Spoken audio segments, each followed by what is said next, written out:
afternoon, I'm Mai Rodriguez. Today on Newsfeed at noon, the Philippines marks the 83rd anniversary of Araw ng Kagitingan, or the Day of Valor.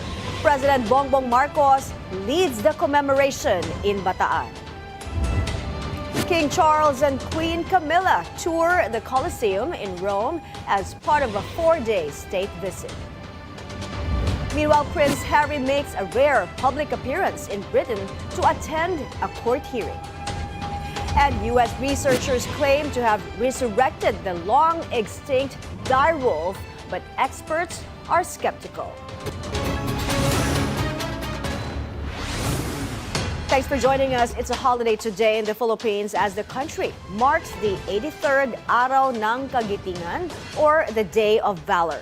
Today, we honor the bravery and sacrifices of our heroes who fought during World War II. This morning, President Bongbong Marcos led the commemoration. Pierre Pastor was there and joins us now for the details. Pierre, go ahead.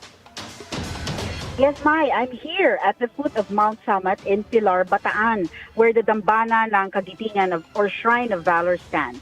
We joined the celebration of the 83rd anniversary of Araw ng Kagitingan. As we yearly commemorate this event, we are always reminded that the peace, freedom, and security that we are enjoying today is because of the sacrifices of our World War II veterans. In today's event, President Bongbong Marcos led the ceremony, highlighted by the wreath-laying, an institutional way of venerating the memory of the Filipino patriots. Among the guests of honor are Mr. Robert Ewing, Deputy Chief of Mission, Embassy of the United States, His Excellency Endo Kazuya, Ambassador Extraordinary and Plenipotentiary of the Embassy of Japan, D&D Secretary Gilbert Teodoro, and a number of war veterans and retired soldiers and their families. Ambassador Kazuya said in his speech, "We are reminded that the Filipinos and the Japanese were once enemies at war, but today we work together for peace and progress for both countries." Meanwhile, President Bongbong Marcos' speech centered on the gratitude we always have to the soldiers who fought for the freedom of our country. We celebrate the lessons that have been learned through this very terrible hardship and very terrible experience. The lessons that we learn are that the solution to war is not more war, and that the solution to war is only peace. An honorable peace that is arrived at by the different parties involved in having a hand and a voice in achieving that peace. Peace cannot be attained by one person, by one country alone. And that we have to bring together all the parties that are involved. These are the lessons that we hope to have learned. Towards the end of the event, President Marcos led the inauguration of a new museum at the Dambana ng Kagitingan. Back to you, Mai. Thank you. Pierre Pastor there reporting to us from Bataan. Former presidential spokesperson Harry Roque firmly denies being the source of a video accusing President Bongbong Marcos of drug use. That's after a vlogger made the claim during a House hearing into the spread of fake news. Hannity reports. Attorney Harry Roque is dismayed over the turnaround of former Duterte vlogger Pebbles. She testified against him at the House Tri-Committee hearing on fake news. Roque says he pities her and understands why she chose an easier path under the Marcos administration. Kaya lang sana kung ikaw ay okay na dyan at lahat ng gusto mo ay nabibigay naman, sana wag ka na lang manira ng iba.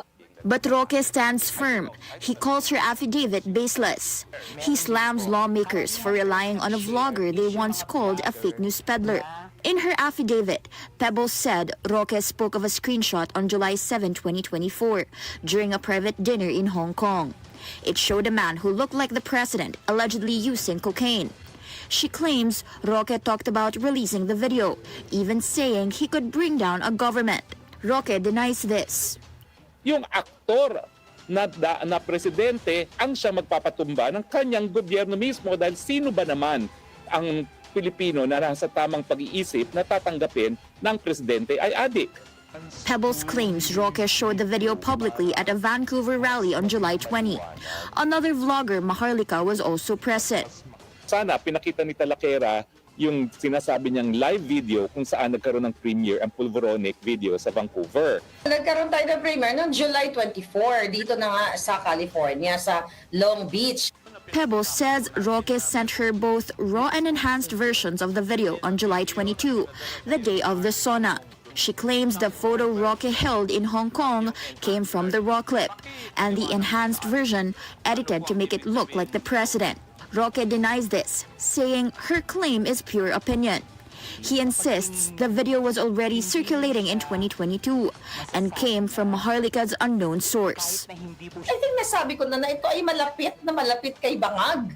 Di ba? Kaya niya ibinigay dahil sukang-suka na siya dito sa nangyayari sa ginagawa ng pagnanakaw, kidnapping, smuggling ng gobyerno.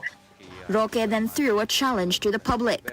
Tanungin yung mga sarili ninyo, kung hindi si BBM yan, bakit hanggang ngayon ayaw niyang mag-hair follicle test? Karapatan natin na husgahan siya kung siya dapat magpatuloy pa sa kanyang pamumuno.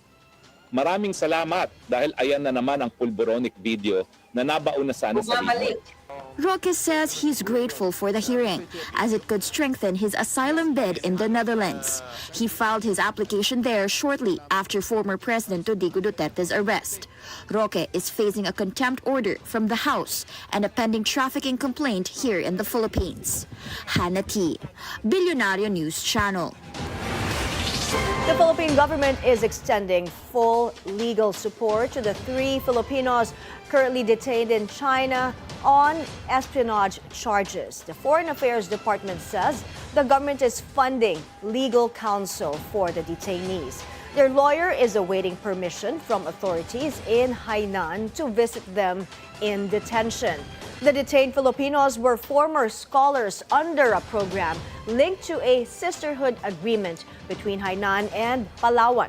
The National Security Council earlier denied the espionage allegations, stressing that none of the 3 have military backgrounds. The Office of Civil Defense guarantees aid for residents affected by the eruption of Mount Canlaon in Negros Island. On Billionaire News Channel's It's a Beautiful Day, OCD spokesperson Chris Bendijo shared the agency has pre-positioned some 12,000 face masks in affected areas. They have also distributed food and medicine and deployed water rationing trucks.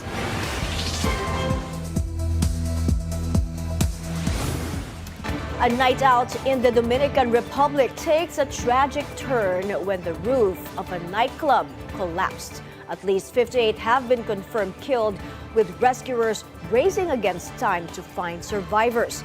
Renowned Dominican singer Ruby Perez was on stage when the roof came crashing down. He's one of those believed to have died. Also among the dead is the governor of Montecristi Municipality.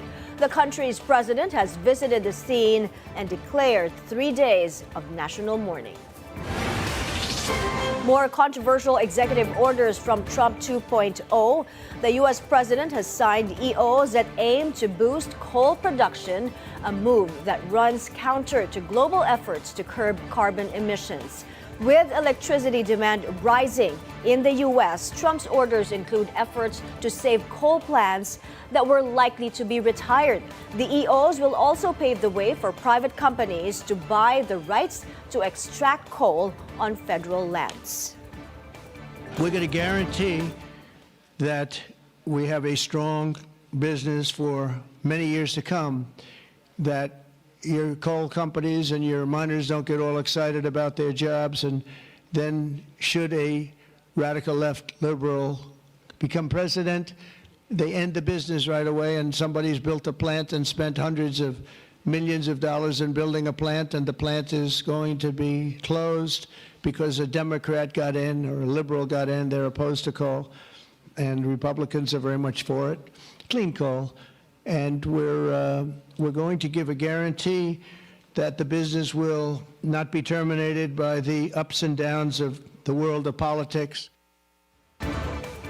Trump also wants his energy secretary to use billions of dollars in federal funding to invest in what he calls the next generation of coal technology.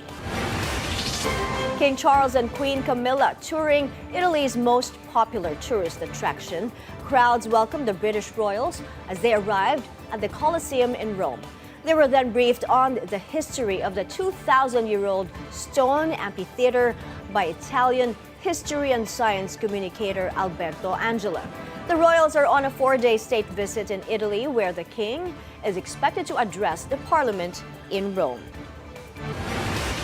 King Charles's youngest son returns to London not for a family reunion, but for a legal battle. Prince Harry attended the first of a 2-day hearing to appeal the government's decision to downgrade his police protection during visits to the UK. That's after he stepped down from royal duties. Harry's camp told the court he has been singled out for different, unjustified, and inferior treatment. The case is one of a number of legal forays the prince has made in recent years. He also took action against several British newspapers over invasions of privacy and phone hacking. On to a development that has shocked the science world. A U.S. biotech company claims to have resurrected the dire wolf, a species that has been extinct for over 10,000 years.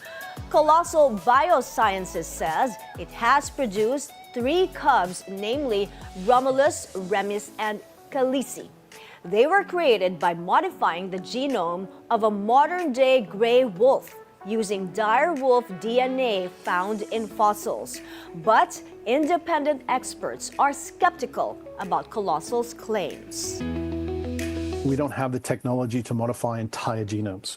We can modify components of genomes, and we can certainly sequence genomes, but the fact that fossil evidence, unless it's only recently extinct and very essentially not been degraded for very long, this is why sort of the Jurassic Park concept is even more fantastical, because we're talking about tens of millions of years between deposition of the individual and finding the fossil. They have slightly genetically modified wolves, maybe. And that's probably the best that you're going to get. And those slight modifications seem to have been derived from retrieved direwolf material. Does that make it a direwolf? No. Does it make a slightly modified gray wolf? Yes. And that's probably about it. We're taking a break. Still to come, a shocking move in the NBA as the Denver Nuggets fires its head coach, Michael Malone. The details when we return. Stay with us.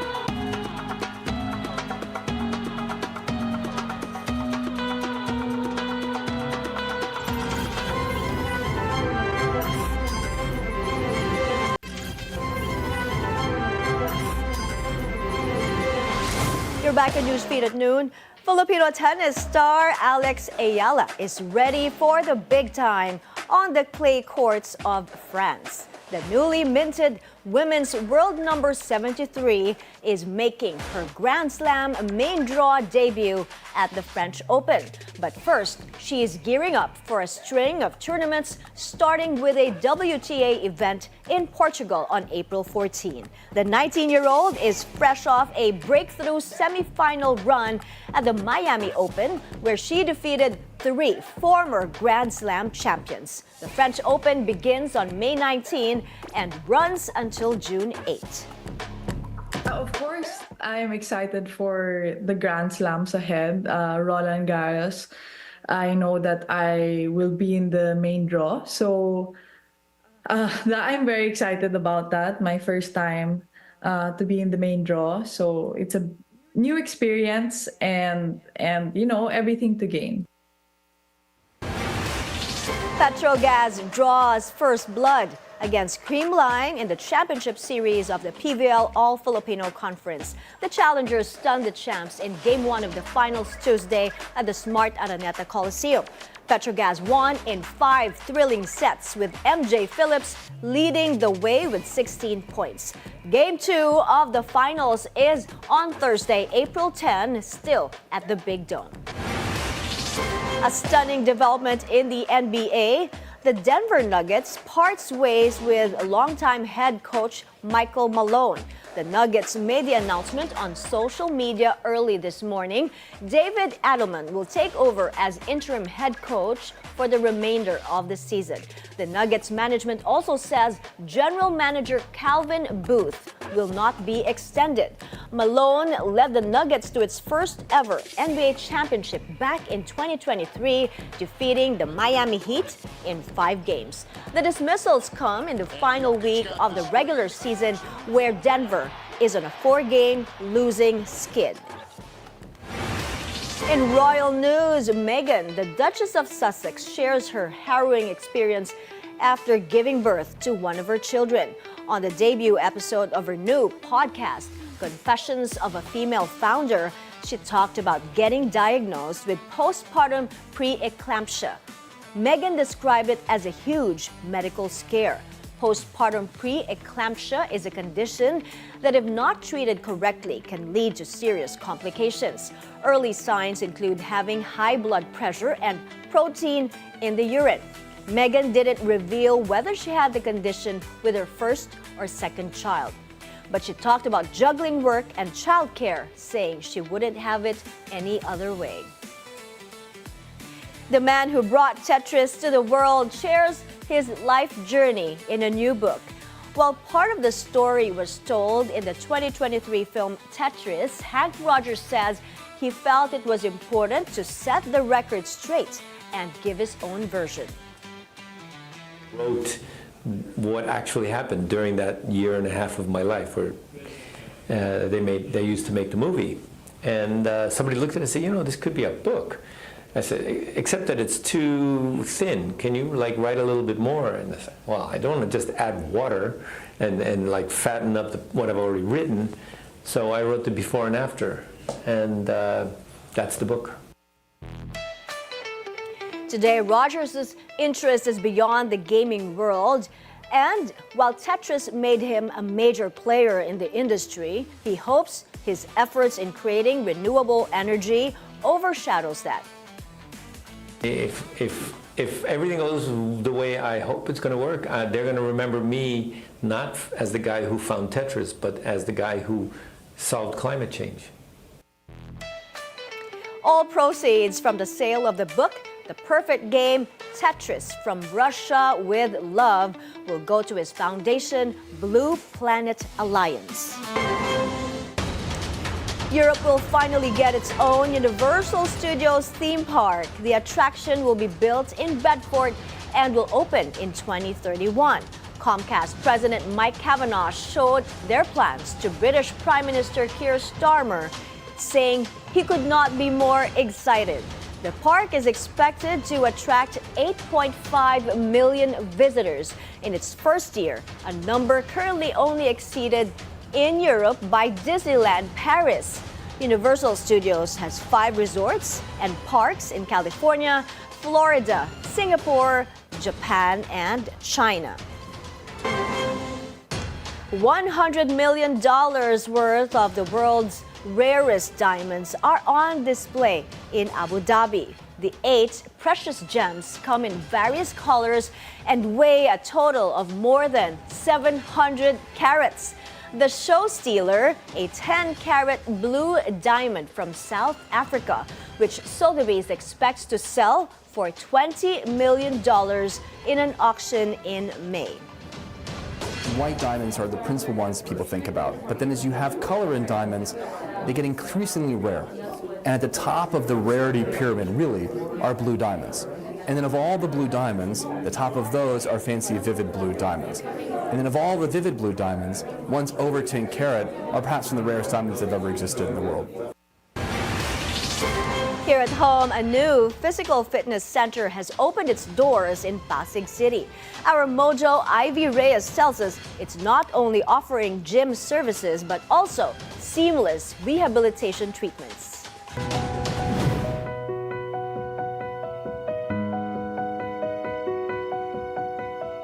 A one-stop shop with physical therapists and coaches. This is Active Motion Plus, the newest physical fitness center here in Pasig City. A pioneer in promoting seamless rehabilitation treatments, AMP offers physical therapy and strength and conditioning treatments. What we saw was there's a gap between physical therapy and return to play. Now, PTs and coaches are usually separate, so you won't see a gym with a physical therapy clinic. So what we did is we combined those two. How unique is AMP? Sometimes when people are looking for a gym or a clinic or even to get a doctor's consult, they have to go to 3 different places, and that can be very hard to do. So the whole goal was to kind of streamline that whole process.